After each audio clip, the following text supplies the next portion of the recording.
오늘 이 시간 본문을 중심으로 세상의 사고방식을 버리라, 세상의 사고방식을 버리라 라는 제목으로 잠시 말씀의 은혜를 나누고 기도하겠습니다. 우리 결혼한 자녀들을 두신 우리 부모님들이 계실 텐데, 또 아직 결혼하지 않은 우리 형제나 또 남매 또는 자매, 이 자녀들을 두신 분이 계실 텐데, 아마 결혼한 자녀들을 두신 부모님은 결혼한 자녀들, 아드님이 되셨던 따님이 되셨던 그 결혼한 가정의 자녀들이 어떻게 살기를 원하냐 물어본다면 아마 행복하게 잘 살기를 원한다, 이렇게 대답을 하실 겁니다. 근데 그 앞에, 행복하게라는 그 말 앞에 뭐가 생략이 돼 있냐면 싸우지 말고 행복하게. 아직 저는 자녀들을 결혼시켜 보지 못해서 잘 모르겠습니다만, 아직 결혼하지 않은 저희는 남매가 있는데, 보통의 우리 남매들을 두신 우리 부모님들은 아마 다 공감하시리라고 생각을 하는데, 징글징글하게 싸우더라고요. 별거 아닌 일에 쪼르르 달려와서 엄마 오빠가 이랬다 그러고, 또 오빠는 또 달려와서 내가 언제 그랬냐고 눈을 또 부라리고 그러면서 엄마 아빠만 없어 봐라, 너는 죽었어 라는 그 묘한 그 레이저를 팍 쏘기도 하고, 부모로서 자녀들 눈빛만 봐도 사실 알죠. 감정이 어떤지, 그 심리가 어떤지. 결혼을 안 시킨 우리 남매들을 이렇게 키우다 보니까 좀 그만 좀 싸워라, 징글징글하다, 이런 마음이 들 때가 있고, 또 제가 결혼을 해서 보니까 부모님이 뭐를 속상해할까. 우리 두 사람이 경제적으로 좀 힘든 것도 속상하시겠고, 또 여러 가지 속상한 일이 많겠지만, 우리 결혼한 자식이 막 싸워가지고, 예를 들어 따님이 있다면 친정집에 보따리 싸들고 달려와서 엄마 아빠의 마음을 철렁하게 만들 때, 왜? 너 무슨 일이야 갑자기 연락도 없이. 그러면 표정 속에서 벌써 이 싸웠다는 것, 이런 것들을 풍길 때 아마 우리 이 부모로서 가장 마음이 힘드시리라고 생각을 합니다. 오늘 사도 바울은 이제 3장에서 이제 직접적으로 이 고린도 교인들한테 좀 그 부분에 대해서 이제 이야기를 합니다. 이제 좀 직접적으로 책망을 이제 본격적으로 합니다. 1장과 2장에 걸쳐서 인사말도 하고, 내가 앞으로 무슨 얘기를 할 거라는 것도 얘기하고, 그리고 하나님의 지혜가 뭔지, 십자가가 뭔지, 성령께서 무슨 일을 하시는지, 이 성부, 성자, 성령의 모든 부분들을 쭉 얘기한 다음에 이제 본격적으로 고린도 교인들, 자녀와 같은 바울이 1년 6개월 동안 머물면서 가르치고 교회의 기초를 쌓고 이제 떠났던 그 교회의 소식을 듣고는 부모로서 너무너무 괴로운 마음에 이제 직접적으로 이제 야단 아닌 야단을 이제 치게 됩니다. 세상에 싫은 말 좋아하는 사람은 별로 없죠. 누군가에게 싫은 말을 해야 될 때는 여러 번 생각을 한 다음에 이야기를 하게 될 겁니다. 사도 바울도 아마 여러 번 고민하고 또 생각하고 기도하고, 그럼에도 불구하고 바울이 이런 말을 했다는 것은 문제의 심각성이 크다 하는 것입니다. 한번 1절을 한번 보실까요? 형제들아, 내가 신령한 자들, 신령이라는 말은 이제 성령을 가졌다는 말도 되고 성숙하다는 말도 되고 이 신령, 이 령이라고 하는 단어에 성령이라고 하는 푸뉴마라고 하는 이 헬라어가 들어 있습니다. 어쨌든 이 성령이 있는 사람은 이제 성숙한 사람이겠죠. 영적으로 십자가를 아는 사람. 성령이 아니고서는 예수를 주라고 할 사람이 없고, 성령이 아니고서는 십자가를 깨달을 수 없고, 성령이 아니고서는 예수의 마음을 가질 수 없기 때문에 이 신령하다는 것은 그만큼 영적으로 성숙하다, 이런 뜻입니다. 근데 사도 바울이 뭐라 그러냐면, 내가 너희를 이 성령을 가지고 있는, 즉 성숙한 신령한 사람을 대함과 같이 너희에게 말을 할 수가 없구나, 말할 수 없다. 즉 이 말은 답답하다는 거예요. 답답하다. 이 영적인 대화를 이렇게 툭 던지면 척하고 알아들어야 되는데, 이렇게 뭔가를 얘기하면 자꾸 대화의 핀트가 조금씩 어긋나지는 느낌을 받는 사람이 있죠. 이제 사도 바울이 고린도 교인들에게, 물론 전부는 아닙니다만 일부 성도들에게 그런 느낌을 받았습니다. 그래서 바울이 뭐라고 말하냐면, 뒷부분 보시죠. 육에 속한 자 곧 그리스도 안에서 어린아이, 그리스도 안에서 어린아이가 있다는 거예요. 이 말은, 여러분, 그리스도 안에서라는 말은 예수 믿는 사람 중에도 다 영적으로 뭐라 그럴까요? 성장이, 수준이 다 다르다는 것입니다. 함께 여러분 우리가 신앙생활 하잖아요.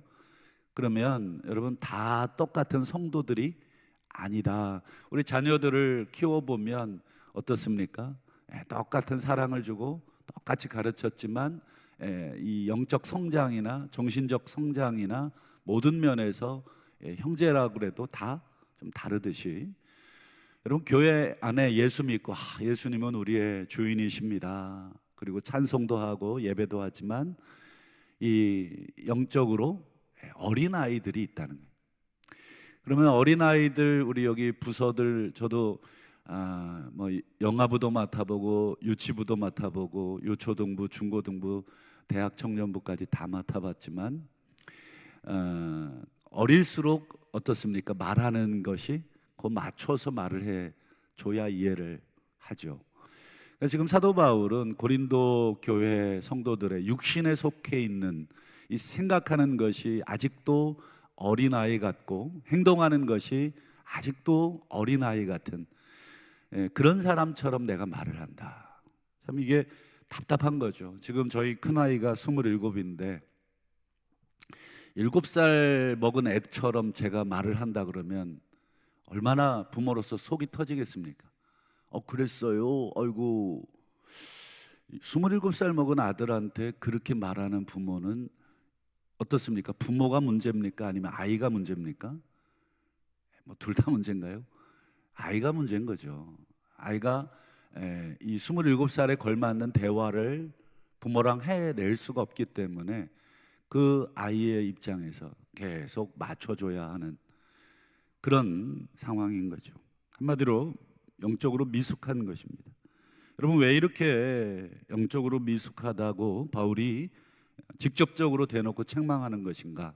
그 이유가 3절에 있습니다. 너희가 아직도 육신에 속해 있다. 육신에 속해 있다. 그 다음에 우리 원문에 보면 왜냐하면이라는 이 헬라어 가르라고 하는 단어가 있어요. 너희가 육신에 속해 있다고 내가 진단하고 책망하는 이유는 너희 가운데 아직도 분쟁이, 시기가, 그리고 분쟁이 있기 때문이다. 이렇게 번역을 해야 됩니다. 바울은 뭘 보고 그 고린도 교인들의 영적 미숙함을 지적한 것입니까? 그저 개인의 뭐 분노나 또는 개인의 어떤 것 때문이 아니라 그들의 모습을 보고 진단하고 평가한 것이죠. 그들 가운데 시기가 있고 분쟁이 있기 때문이다. 한마디로 바울은 영적 미숙의 척도, 뭘 보고 여러분 영적 미숙을 판단한 것이냐면 시기심 그리고 분쟁, 이 두 개는 연결되어 있습니다. 여러분, 누군가를 향해 시기심이라는 게 부정적인 의미로 여러분 사용되면 어떤가요? 당연히 분노가 동반이 됩니다. 누군가를 향해서 단순한 부러움 정도가 아니라 부러움을 넘는 감정. 뭐 가령 뭐 내가 가난한 집안에서 태어났어요. 근데 저 친구는 굉장히 부유해요. 그러면 아주 어릴 때는 어떻습니까? 지금은 뭐 그런 걸 뛰어넘었겠지만 아주 초등학생 때, 아주 저학년 때 잘 사는 그 집안의 아이들을 보면 부러움을 넘어서 좀 시기심을 갖게 되는 경우가 있고, 더 나아가서는 그 시기심이 그 친구를 향한 분노로, 그래서 내가 그 친구를 이길 힘은 없고 하니까 어떻게 되냐면 친한 친구들끼리 모여서 그 친구에 대해서 막 험담을 합니다. 야, 뭐 제가 뭐 잘나서, 야, 내가 더 똑똑한데 사실은 제 부모 잘 만나서 제가 지금 저러고 번듯하게 살고 있지. 학교 다닐 때는 뭐 나보다 뭐 못했던 동창인데 보니까 결혼해서 보니까 더 잘 사는 걸 보면 막 시기심이 생기잖아요. 그래서 뭐 동창회 가면 친한 친구들끼리 뭐라고 또 얘기합니까? 제가 뭐 학교 다닐 때 나보다 공부 못했는데 시집 잘 가더니 남편 잘 만나더니 저러고 산다고. 저 시집 못 갔으면 저거 아무것도 아닌 이 친구라고 막 이렇게 어때요? 이 시기심은 그 사람에 대한 험담 그리고 분노, 결국은 험담이나 분노는 뭘로 진행이 되냐면 이 분열과 분쟁으로 진행이 됩니다.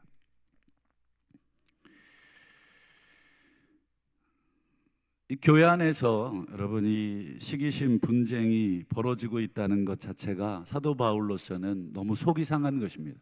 세상의 기준으로는 그런 것들이 뭐 세상에서는 그런 것들이 시기하고 저 사람을 험담해서 깎아내려서 내 위상을 높이기도 하고, 내 위상이 안 높아지더라도 저 사람의 위상을 낮추기도 해서 내가 조금 더 우월한 위치에 이렇게 있으려고 하지 않아요? 근데 교회에서도 지금 그런 일들이 벌어지고 있다는 것입니다.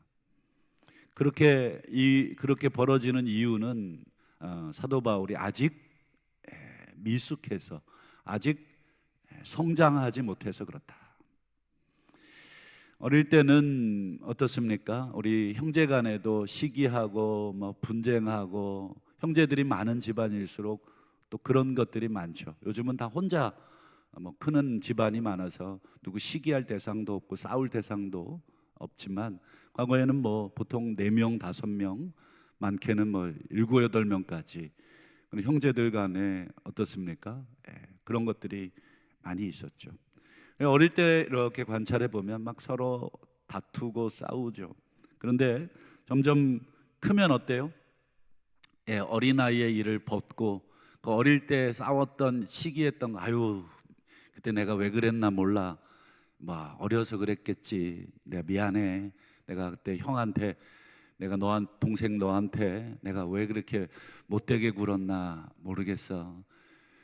속은 아니었는데 내가 좀 너에 대해서 시기심이 있었나 봐. 아빠가 너만 뭐 조금 더 예뻐해 주는 것 같았고 엄마가 너만 더 사랑해 주는 것 같아서 내가 조금 뭐 그랬나 봐. 이게 크면 이게 어른들의 정상적인, 성장한 이 형제들의 정상적인 대화잖아요. 그런데 여러분 성장한 다음에도 여러분 이 집안 모이면 어릴 때 얘기 꺼내가지고 너 그때 말이야, 여러분 그런다면 그 사람은 몸은 커졌지만 정신이나 영혼은 어떻습니까? 아직 어린아이의 단계에 있는 것입니다. 과거의 일에 사로잡혀서 아직도 그거를 못 놓고 그때 네가 했던 짓을 내가 생각하면 치가 떨려 죽을 때까지 너는 용서 못해. 여러분 밥상머리에 앉아서 그런 얘기를 형한테 대고 한다 그러면 그 형 다음에 가족 모임 때 또 보겠나요? 못 보죠. 안 오죠. 나도 오고 싶지 않고 형도 오고 싶지 않죠. 그러나 어떻게 해야 됩니까? 형 그때 내가 조금 감정에 복받쳐서 내가 좀 그랬어. 근데 시간 지나놓고 나니까 왜 그랬나 싶어. 여러분, 이렇게 대답을 하는 것이 정상적인 어른들의 태도이죠. 근데 바울은 고린도 교회가 지금 개척이 되고 그리고 오랜 시간이 좀 지났는데도 아직도 이 성도들이 영적으로 성장을 하고 있지 못하다는 거예요. 지금 딱 그 수준에서 지금 시간만 지난 것입니다. 그래서 2절을 한번 보실까요? 바울이 이런 탄식을 합니다. 내가 너희를 젖으로 먹이고 밥으로 아니했다. 이게 무슨 뜻일까요? 젖과 밥은 아이들을 양육할 때, 아이들을 키울 때 부모가 주는 음식이거든요. 언제까지 젖을 먹이나요? 보통 뭐 한 살, 뭐 많으면 2살, 뭐 이 정도까지.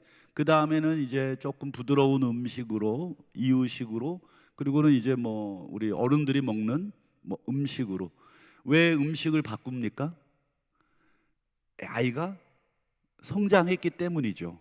음식을 바꾸는 이유는 성장했기 때문입니다. 그런데 아이가 성장을 했는데도, 나이가 들어가는데도 음식을 부모가 못 바꾸면, 뭐 아직도 10살인데 계속 부모가 막 이유식 해가지고 음식 갈아가지고 떠가지고 이렇게 먹여주고 있으면 부모 문제일 수도 있지만 아이가 아직 그 소화를 못 시켜내는 아직 어린 아이인 거예요.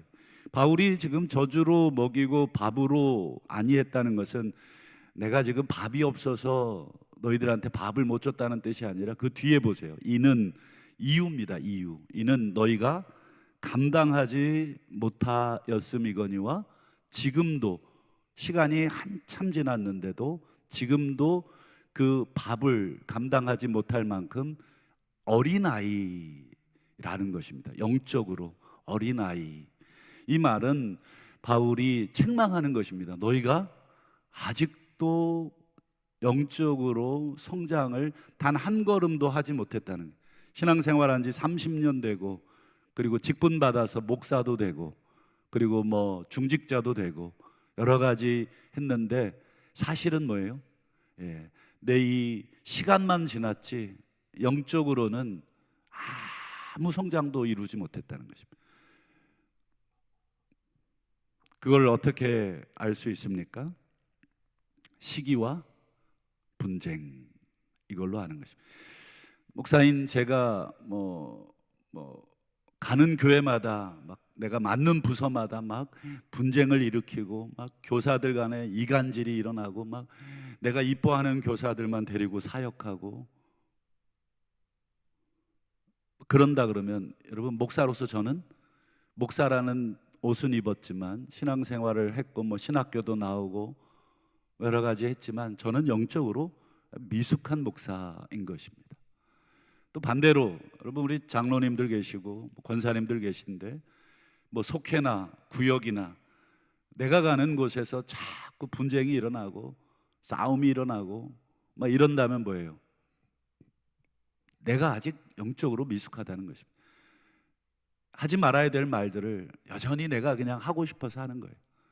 이 말을 하면 싸움이 날 건데 이 말은 하지 말아야지. 이건 어른들의 생각인데 어린아이들은 내가 하고 싶은 말은, 내가 하고 싶은 행동들은 다 해야 직성에 풀리죠. 내가 하고 싶은 걸 다 하는 것은 어른의 영역이 아니라 애들의 영역인 거예요.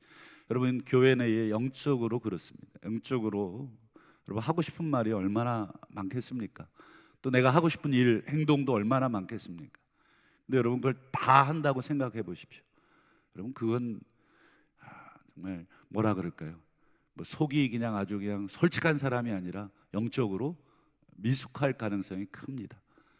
혹시 내가 해야 될 말이라도 여러분 공동체의 하나됨을 해치지 않는 범위 내에서 내가 어떻게 야단을 쳐야 되나, 내가 어떻게 좀 표현을 해야 되나 좀 여러분 고민도 하고, 물론 때로는 내 감정에 못 이겨서 폭발할 때도 있겠지만 시간 지나서 미안하다고 얘기를 해야 되고, 내가 했던 행동이나 말로 인해서 우리 모임이 이렇게 된 것에 대해서 사과를 해야 되는 것이 영적 성장인 것입니다. 근데 고린도 교인들은 시기하고 분쟁하고 그리고 사과하고 다시 봉합시킨 게 아니라 시기하고 분쟁해서 결국 어디로 갔습니까? 4절에 보면 나는 바울파야, 나는 아볼로파야.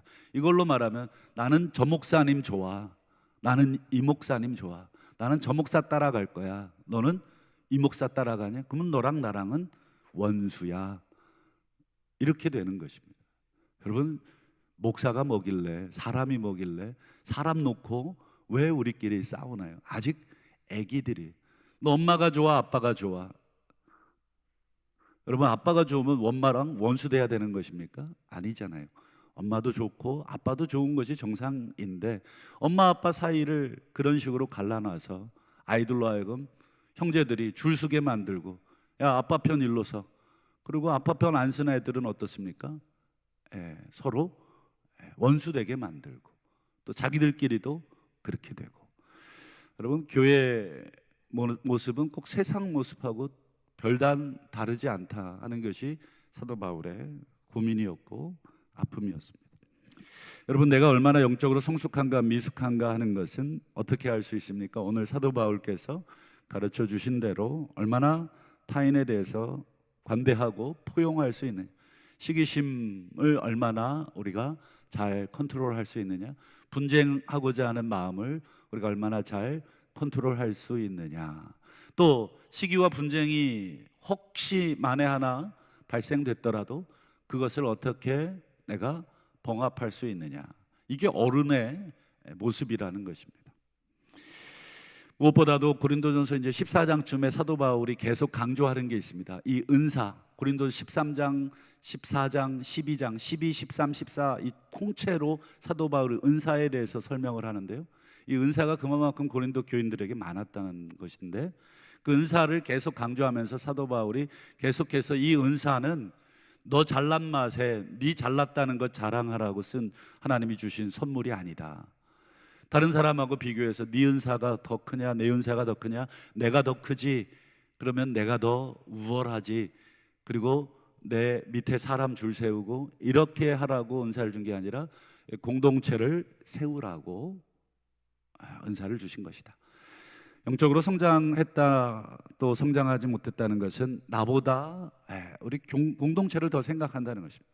내가 하고 싶은 일이 있어도 공동체를 위해서 하지 않는 것이고, 내가 하기 싫은 일이 있어도 공동체를 위한 것이라면 조금 더 내가 수고하는 것, 그게 어른의 모습이라는 것입니다. 그래서 사도 바울은 고린도전서 13장 11절에서 이런 말씀을 하십니다. 내가 어렸을 때는 말하는 게 어린애 같고 깨닫는 게 어린애 같고 생각하는 게 어린애 같고, 여기 하나 더 있습니다. 행동하는 것도 어린애 같아요. 전부 내가 하고 싶은 행동, 하고 싶은 말, 내가 생각하고 싶은 대로 전부 다 그냥 내 편한 대로 자의적으로 막 행동하고 말하고 판단했지만 장성한 사람이 되어서는 어린아이의 일을 버렸습니다. 여러분, 이 말은 영적인 의미를 말하는 것입니다. 내가 어른이 되었습니다. 영적으로. 그러면 어릴 때 미숙했던 그런 모습들은 버렸습니다. 그리고 여러분, 이 고린도 13장 11절 다음에 이어지는 여러분 유명한 말씀이 있어요. 뭐죠? 믿음, 소망, 사랑입니다. 한번 보실까요? 13장 13절입니다. 한번 같이 읽어보겠습니다. 시작. 그런즉 믿음, 소망, 사랑, 이 세 가지는 항상 있을 것인데 그 중에 제일은 사랑이다.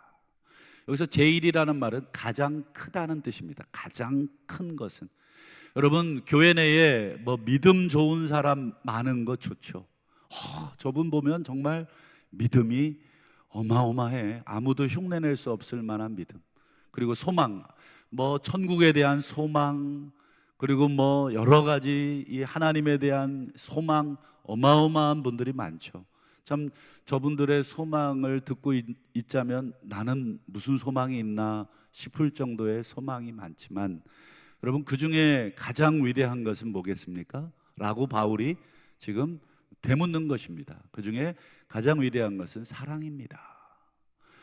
바울의 이 말에는 우리 고린도 교회 성도들이여, 우리 교회는 은사도 많고 뭐 믿음 좋은 사람도 많고 신유의 능력도 많고 뭐 여러 가지 뭐 소망도 많은데 너무 안타깝습니다. 어쩜 이렇게 서로를 이해하지 못합니까? 어쩜 이렇게 서로를 용납하지 못합니까? 어쩜 이렇게 사랑하지 못합니까? 그 중에 제일은 사랑입니다. 이렇게 말씀을 맺고 있죠. 말씀을 맺겠습니다. 여러분, 우리 교회 우리 성도님들 뭐 믿음 좋은 성도님도 많아야 되겠고, 정말 내세에 대한 소망, 천국에 대한 소망, 그리고 미래에 대한 뭐 소망이 많으신 분들도 많아야 되겠습니다만, 저는 목사로서 우리 교회 성도들이 조금 지식은 부족하고 재물은 부족하고 사회적인 지위는 고린도 교인들처럼 문벌 좋은 자가 많지 않고 학식 있는 자가 많지 않고 세상에서 뭐 그렇게 내세울 만한 것이 많지 않다 하더라도 오늘 성경이 가르쳐준 대로 사랑이 많은 그런 성도들이 참 많았으면 좋겠다 하는 것이 있습니다. 그래서 우리 교회가 정말 사랑으로 유명한 교회, 동부교회 가면 참 성도들이 참 사랑으로 이해하고 보듬고 그렇게 받아주고 있구나, 조그마한 실수도 조금 기다려줄 줄 아는구나, 그렇게 막 해서 하지 않는구나, 이렇게 소문난 교회 될 수 있기를 바라고, 또 그렇게 우리 성도님들이 함께 기도하면서 그런 좋은 교회 함께 만들어 가 주시기를 우리 주님의 이름으로 간절히 축원합니다. 기도하겠습니다.